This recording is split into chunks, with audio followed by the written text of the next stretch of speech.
Hai, salam hidroponik. Jumpa lagi di YouTube channel Jiri Farm.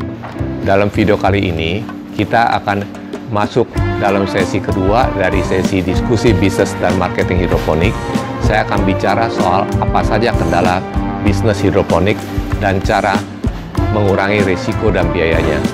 Bagi teman-teman yang belum nonton sesi pertamanya, bisa klik link di kotak deskripsi di bawah ini. Ya, ada linknya ke part pertama sesi video kami.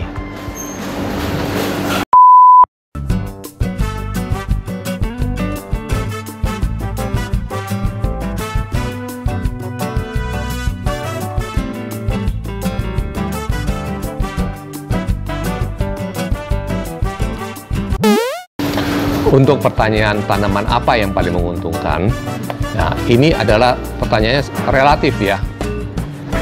Kalau kita adalah sayuran-sayuran yang kita makan daunnya itu relatif harganya stabil. Ya, kita sudah tahu harganya berapa saja. Tapi untuk yang kita ambil itu adalah buahnya, dalam hal ini seperti tomat, timun, segala ya. Nah, itu kadang-kadang juga tergantung musimnya. Nah, kalau kebetulan dari pihak petani itu panennya banyak, tomat bisa-bisa nggak ada harganya, sehingga kitanya sendiri rugi. Ya, karena itu kita memilihnya itu kalau bisa yang memang tidak banyak yang ditanaminya. Misalnya tomat cherry, yang tomat yang kecil kita tidak tanam tomat yang besar, tapi kita tanam tomat yang kecil, ya kan? Atau strawberry gitu. Relatif pasarannya lebih ke niche market ya. Jadi bukan hanya yang umum-umum tersedia, karena kalau umum-umum tersedia biasanya itu kalau lagi musim panen itu harganya akan jatuh. Ya. Jadi untuk dikatakan sangat yang mana menguntungkan sekali itu ya tergantung waktunya ya. Kalau mau kita adalah yang stabil ya kita jual ya makanan yang kita ngambil daunnya saja, seperti sayuran kangkung, bayam, ya selada, relatif pasarannya itu konstan, ya selalu ada saja permintaan. Dan juga kebetulan daun-daunan ini, sayuran ini tidak tahan lama, ya 3 hari juga udah rusak, ya sehingga selalu harus ada yang baru, Ya. Untuk tomat, timun, relatif masih bisa dimasukin ke cold storage ya, daya tahannya lebih lama. Dan juga memang panennya juga lebih lama, sehingga kadang-kadang memang bisa berbenturan dengan waktu panennya. Ya, demikian mudah-mudahan menjawab pertanyaan mengenai tanaman apa saja yang paling menguntungkan. Ya.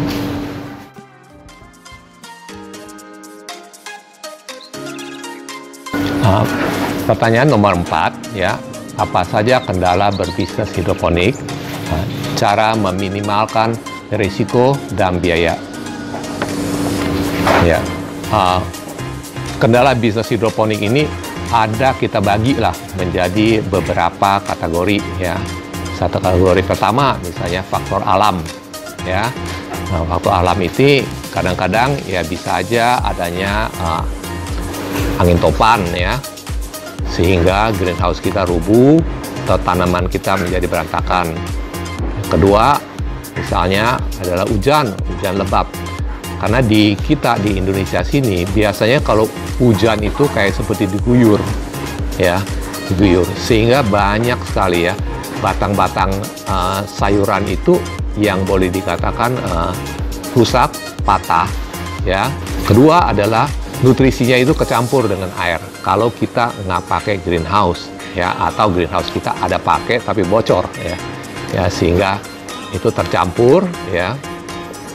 Dan juga lupa untuk mengejas kembali ya. Yang ketiga adalah kadang-kadang juga musim kemarau terlalu panjang ya, musim kemarau terlalu panjang ya, atau di daerah-daerah terutama di daerah Tangerang kayak kita ini kadang-kadang ya, temperaturnya belakangan ini ya bisa tinggi sekali juga ya. Misalnya yang biasa-biasanya hanya 31 derajat sehingga sekarang ini naik menjadi 35 derajat dan panas sekali. Kebetulan misalnya di greenhouse kita tidak ada ya cooling systemnya ya, sehingga temperaturnya tinggi, kita juga tidak semprot dengan air ya, sehingga juga tanaman menjadi layu ya karena banyaknya penguapan ya itu adalah faktor alam. Ya. Nomor 2 adalah faktor teknik. Teknisnya itu adalah apakah kita memang selama ini kita telah menguasai atau belum ya mengenai cara bercocok tanam dengan hidroponik ya. Misalnya persemaiannya kita sudah benar atau tidak ya. Apakah kita kasih nutrisinya, cara kita aduk nutrisinya sudah benar. Nah, itu penting sekali dari segi teknisnya. Ya, itu adalah mengenai dari segi teknisnya ya. Ketiga ya, dari segi manajemen ya, perawatan. Jadi ini lebih banyak adalah faktor manusianya.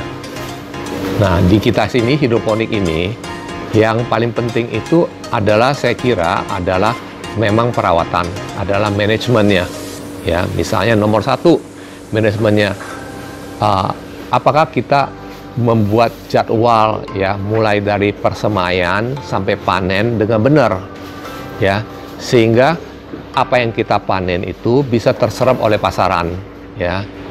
Jangan kita tanamnya banyak tapi kita tidak tahu cara memasarnya ya, sehingga barang yang kita hasil panen kita udah mengeluarkan biaya banyak tapi tidak terserap oleh pasar dan itu menyebabkan kerugian. Nah, biasanya ini terjadi di pemula ya, karena pemula ini sangat antusias sekali untuk bertanam ya, sehingga tidak mencari pasarnya dulu ya, taunya tanam dulu gitu loh. Akibatnya sudah panen, nggak tahu bagaimana cara memasarkannya ya, sehingga tanamannya sebagaimana kita tahu, terutama yang sayuran-sayuran yang kita ambil daunnya itu 3 hari udah rusak ya, sehingga menjadi ada kerugian ya. Saran saya adalah sebisa mungkin permintaan pasar misalnya ya adalah 1 kilo misalnya ya, kita tanam ya, kita panennya ya 1 kilo ya, jangan kita tanam lebih ya. Kalau kita tanam lebih tidak terserap, itu adalah merupakan kerugian bagi kita ya. Itu adalah salah satunya ya.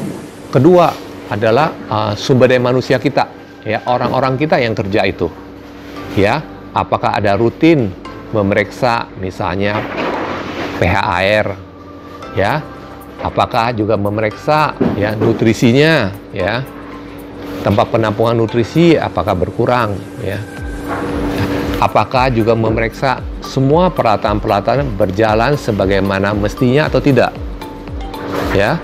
Keempat, apakah juga melakukan pembersihan ya. Nah, pembersihan sangat penting sekali. Misalnya kalau kita pakai NFT, kita pakai talang, berapa lama sekali kita harus membersihkannya. Karena kadang-kadang juga bisa banyak lumutnya, terutama misalnya sistem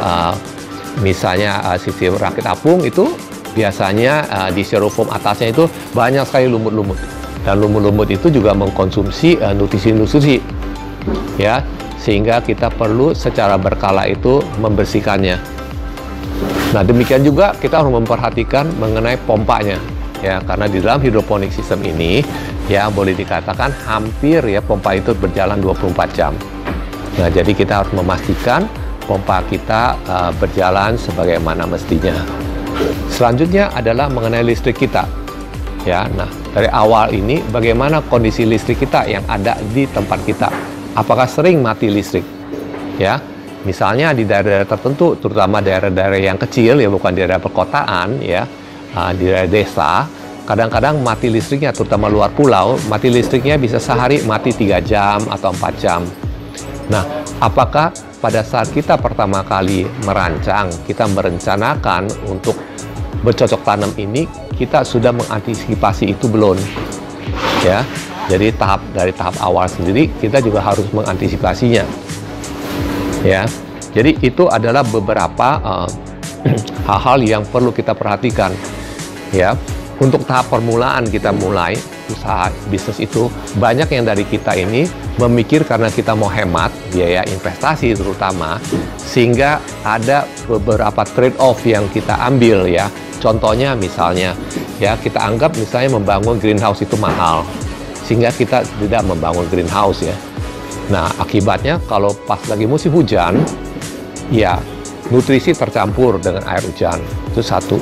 Nomor dua, tanaman-tanaman ya akan daunnya akan patah segala apa, sehingga hasil panen kita sedikit sekali. Makanya di musim hujan itu biasanya ya sayuran-sayuran itu harganya naik tuh pasti. Ya. Nah, itu kalau ada trade off gitu, ya kita harus perhatikan. Ya, memang benar ya, dalam derajat-derajat tertentu kita bisa ya merancang sedemikian rupa ya, sehingga nutrisinya, misalnya nutrisi hidroponik itu tercampurnya hanya sedikit saja ya. Ya, kita bisa rancang ya cara bagaimananya. Nah, tapi tetap saja sehabis hujan itu kita tetap harus meracik kembali nutrisinya ya, supaya kembali lagi ke level yang kita inginkan ya, kandungan nutrisi yang kita inginkan ya. Nah, demikian juga hal lain juga, misalnya listrik ya. Kalau kita tahu memang sering mati listrik 3 jam, nah kita perlu pertimbangkan apakah kita perlu ada genset ya. Nah, kalau kita rasa genset ini susah dapat solarnya susah atau apa, mungkin kita harus memikirkan, kita merancang sistem hidroponik kita ini jangan pakai yang membutuhkan listrik sampai 24 jam ya. Bisa saja kita memilih cara budidaya yang lain ya, cara hidroponik yang lain, sistem lain yang tidak membutuhkan listrik 24 jam. Ya, jadi dari tahap awal sini juga perlu menjadi faktor pertimbangan kita. Ya, jadi ini adalah beberapa ya kendala-kendala bisnis hidroponik ya, yang mulai dari faktor alam, faktor teknis, demikian juga faktor perawatan. Ya, demikian semoga menjawab pertanyaan nomor 4.